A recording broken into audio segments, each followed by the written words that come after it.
Hello, hello. Good morning. Good morning, Miss Amara. Thank you so much for getting on this call with me today. Thanks for having me. So, Amara, you know why I wanted to really speak with you. Um, finances is something that really scares a lot of people. So, why don't you first start by sort of introducing yourself and what it is that you do? Okay. So, hello everyone. I'm Imada Hercules. I am a financial advisor. I specialize in tax preparation for personal income taxes as well as small businesses. I also help people get insurance, life insurance, business insurance, and I help my clients with financial planning, doing a financial strategy and helping them reach their goals in life. Fantastic. So, Amara, you work with businesses, work with fancy people. Um, you know, what about, you know, people starting out with not a lot of money to save? And why do you think it's so important to like save when you're young? Like, why not wait till you're a little bit older? And if you just don't have enough to save, what can you really, really do? Well, I mean, I personally come from humble beginnings. I'm the firstborn generation to immigrant parents. So I definitely have a lot of my clients who are in the same boat as me and who don't have a lot of money, who are just starting out, whether they're single or they have, a young family and things like that. So a lot of people have, like you mentioned, a fearful relationship with money. It's so funny. I joke with some of my clients, I'm like, I'm a financial therapist for them, because a lot of us, especially immigrants, are not taught how to have a proper relationship when it comes to money. We're taught to, get a good job, probably work 30, 40 years for that company, save every single dollar you can, and hopefully you'll retire somewhere or something. But life doesn't always work out that way, right? Yep. A lot of people rack up credit card debt, especially, when they're very young, because we're not taught how to use a credit card properly. And as soon as you turn 17 and 18, you start getting those credit card offers in the mail and they just flood you, right? And you're like, "Ooh, I got a credit card." And you just start swiping and spending, not realizing what you're doing. Right. Um, Also, a lot of people have student loan debt. They're not taught how to apply for different grants and things like that. So they take out a whole bunch of loans and they wind up with a lot of student loan debt. So my initial goal is really to deal with everyday people like myself who want to have a better relationship with money, get a handle on their finances, and reach whatever goals that they have for themselves. So, could you give an example? You look so young. I mean, how long have you been doing this? But can you give us a good example of someone that you actually saw change from living check to check or not even working and being able to make a big difference, like buy a house or get an apartment or stabilize? Of course. I mean, myself, I'm a prime example of that. I've been very fortunate to have, I want to say, decent paying jobs, growing up, jobs that kept up with the economy and things like that. But there was a point in time, especially when I was very young, much younger, where it was just, I'm spending money, I'm hanging out, I'm traveling, I'm buying things, and not realizing where my money was going. So I had to do some self-examination on, what is it that I'm really trying to do out here? What are my goals for my future? What am I trying to accomplish for myself? Because yes, I'm working very good jobs, but I'm not seeing any real fruits of my labor. So with that self-introspection, it really made me want to get into the financial industry and really help other people get that self-awareness too, and then help them achieve their goals.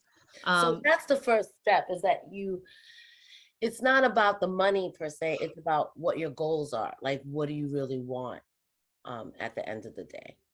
I want to say it's twofold because sometimes you have goals, but you're not making enough money to reach those goals, you know? And unfortunately, especially right now, a lot of jobs are not paying people proper minimum wage, or it's just not enough to keep up with the high cost of rent and daily living expenses right now. So you might need to have two jobs in order to meet your financial goals, or you might need to think about changing your career or the field that you're in so that you can reach your financial goals. And then it's also about having realistic goals and attainable goals. It's always good to have short-term things. What can I do 6 months from now? What can I do a year from now? And then have some long term. Okay, 3 to 5 years from now, this is where I want to be.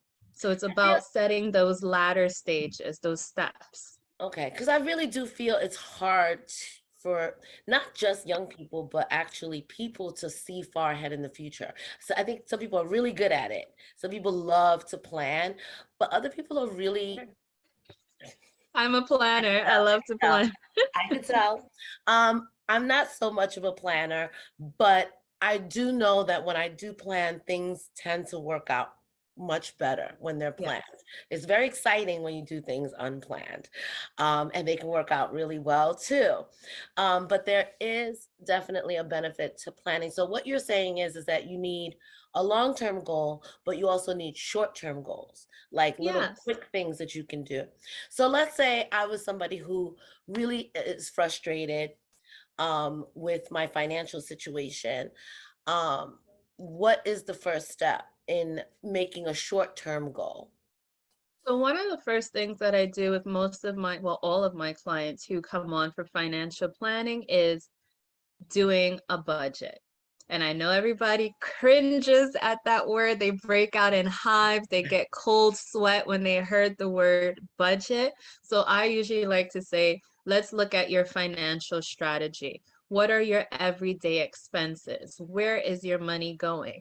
So I have a document that I make all of my clients fill out. I need to know where is your money going. And it really gives them a lot of self-awareness when they fill out this document on how much money that they're actually spending every month. Because right now we live in a society where everything is either we're swiping or it comes directly out of our bank account. You're no longer breaking a $20 bill. You're no longer always breaking $100 bill. So you really lose sight of where Yeah, your money is going. yeah, So filling out that document opens up people's eyes automatically. I've had some clients cry after they filled that out because they were just like, wow, this was an eye opener for me. yeah. So I, definitely having some type of document which shows where all of your expenses are to get started. okay. I actually did that once, and then what I actually did was start writing down everything I was spending for a couple of days. I was supposed to do it for a week and I only did it for a couple of days. But We'll see. shocked. I was shocked at how much money I was spending on non-essentials, like things that I didn't like car rides, getting in, how much I was spending on Uber Yes. um in 1 month, and how much I was spending on eating out. Yes. Just those numbers were really, really high. Yes, those are actually the two highest transactions for most of my clients too. And a lot of people don't realize how much they spend when they're dining out and how often they are dining out, whether it's just buying, your Starbucks or Dunkin' Donuts every morning to actually having full-blown meals for lunch, for dinner. That's easily a $50 tab every day for 5 days a week. So that is definitely two of the highest price points for a lot of people. And do you find, I mean, I feel like people feel like when they put themselves in a budget, they feel really tight, like they can't do anything. How do generally people feel when they actually do a budget and Oh kind of yeah. follow it They, up? like I said, people cringe at the word budget. They feel like they're being choked. They feel like, oh my God, I'm gonna die. I can't live anymore. But that's the thing. A budget is not supposed to be a restriction. And I think that's what a lot of people look at it as I'm being punished. I'm restricting myself. No, a budget is supposed to be tool a tool for you to use, a resource for you to use so that you understand your relationship with money, so that you can see where your money is going and then help you attain whatever financial goals you want. I have clients who still travel, who can still save to buy a house, who buy lavish gifts for themselves because that's their thing, but we fit it into the budget and we're paying down their credit card debt and we're still saving and we're still doing this and we're still doing that. It's all about your goals for yourself and how we can work around all of that.